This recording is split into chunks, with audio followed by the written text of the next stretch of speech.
ஓய்வு.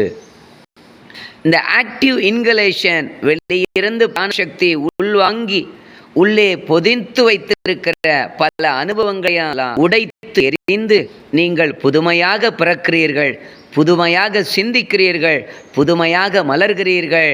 You are the newborn baby, you are the god child, you are the Siddha.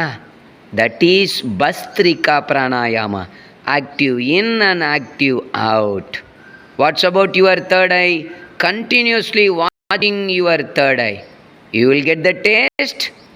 Really, you are the light.